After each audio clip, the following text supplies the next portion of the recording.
Halo para pencari fakta. Kamu pasti udah gak asing dengan merek-merek ini kan?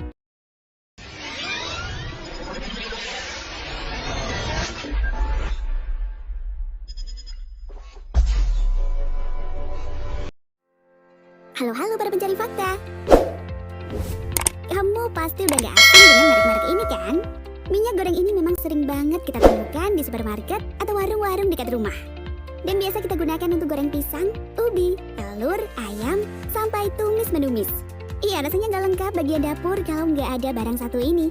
Nah, tapi nih ya, ngomongin minyak goreng, kira-kira kamu tahu nggak gimana prosesnya minyak ini sampai dia ada ke tanganmu? Hari ini Mimin akan paparkan gimana proses pembuatan minyak goreng pabrikan. Let's check this out! Sebenarnya ada berbagai macam jenis minyak goreng. Ada yang terbuat dari buah zaitun, kelapa, kelapa sawit, kacang tanah, jagung, kedelai, bunga matahari, dan kanola. Secara umum dipasarkan dua macam minyak goreng, yaitu minyak goreng nabati dari tumbuhan dan minyak goreng dari hewan. Terdiri dari talau alias minyak dari lemak sapi dan minyak lemak babi. Tapi kalau produk minyak goreng di Indonesia sih kebanyakannya dari nabati. Dulu sih minyak goreng dibuat dari minyak kelapa. Dan generasi nenek kita banyak yang memproduksi sendiri minyak goreng dari buah kelapa dengan alat-alat yang sederhana. Tetapi sekarang minyak goreng sebagian besar bukan lagi diproduksi dari minyak kelapa, tetapi dari buah kelapa sawit dan sudah diproduksi dengan menggunakan teknologi modern. Nah, hal ini tuh juga nggak lepas sejak masuknya kelapa sawit di Indonesia tahun 1848 untuk percobaan. Setelah 4 tahun, buah sawit pun dinilai sangat menghasilkan dan menjanjikan ekonomi. Mulai dari situ, kemudian dibudidayakanlah kelapa sawit di Indonesia untuk diproduksi massal.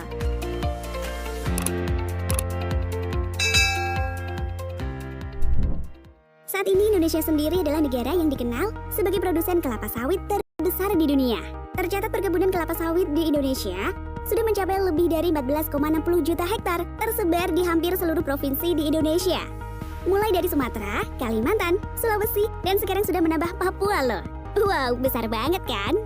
Kebun kelapa sawit emang menjanjikan. Secara nih ya, minyak sawit adalah salah satu minyak yang paling banyak dikonsumsi dan diproduksi di dunia. Karena minyaknya murah, mudah diproduksi, dan harganya juga sangat stabil, apalagi untuk ekspor.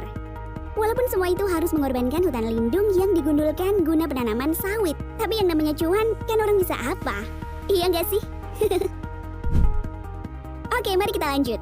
Nah, sebelum akhirnya minyak kelapa sawit didistribusikan, terlebih dahulu buah sawit akan menjalani berbagai macam proses. Pertama-tama tandan buah segar yang sudah matang dipetik. Tapi petiknya bukan ala memetik buah markisa ya. Tapi pakai benda tajam karena buahnya lengket seperti enau. Oke, next. Setelah dipetik tadi, buah sawit kemudian dikumpulkan dan disortir untuk menentukan mutu buah yang baik. Jika memenuhi kriteria, buah selanjutnya diangkut oleh truk dan dibawa ke pabrik pengolahan kelapa sawit. Pengolahan kelapa sawit memang sebaiknya di pabrik dengan memakai mesin yang memiliki kekuatan pres yang baik.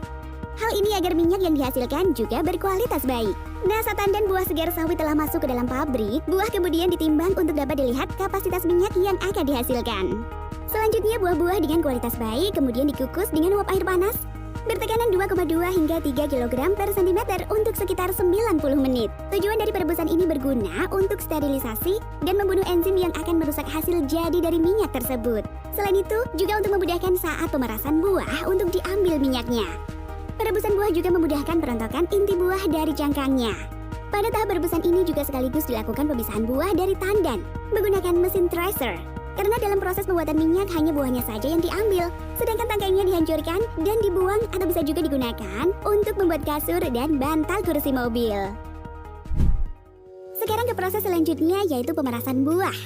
Sesuai namanya, proses ini bertujuan untuk mengambil minyak buah dari biji sawit. Tapi sebelum buah diperas, terlebih dahulu buah TBS akan melewati mesin pencacah untuk melepaskan biji buah dan daging buah.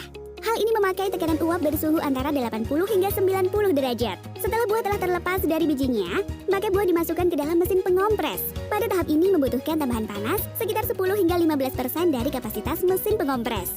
Jadi seluruh proses pembuatan minyak ini dikerjakan oleh mesin yang memiliki suhu yang super tinggi. Jadi gak bisa tuh dilakukan secara manual menggunakan tenaga manusia untuk hasil yang maksimal. Nah, hasil akhir dari pengompresan ini akan menjadi minyak sawit mentah atau dikenal dengan CPO yang masih bercampur dengan daging buah atau ampas buah. Mari ke langkah selanjutnya nih. Minyak mentah kasar yang dihasilkan oleh mesin pengompres tadi akan disaring dengan memasukkannya ke dalam crude oil tank yang bertugas memisahkan ampas dan minyak. Ampas yang terkumpul pada saringan akan diolah lagi menggunakan mesin deburricarper untuk mendapatkan kandungan minyak yang masih terdapat di dalamnya.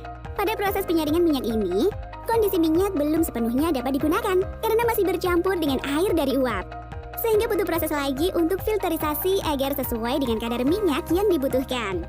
Nah, minyak mentah selanjutnya akan dimasukkan ke dalam tangki penyimpanan untuk memisahkan minyak dari airnya. Minyak yang telah terpisah dengan air belum 100% bebas air, jadi masih membutuhkan proses pemurnian lagi. Nah, cara pemurnian minyaknya itu dilakukan pada mesin vacuum dryer. Iya, seperti namanya, mesin tersebut berfungsi mengeringkan alias membuang kandungan air yang masih ada, hingga volume minyak minimal atau di bawah ambang batas. Minyak yang telah melewati vacuum dryer ini sudah dianggap sebagai minyak murni dan dimasukkan ke dalam oil storage tank untuk kemudian dibawa ke bagian pengemasan. Pemurnian minyak juga umumnya dilakukan 2 kali nih guys, agar hasil pemurniannya benar-benar maksimal dan minyak goreng yang dihasilkan lebih jernih.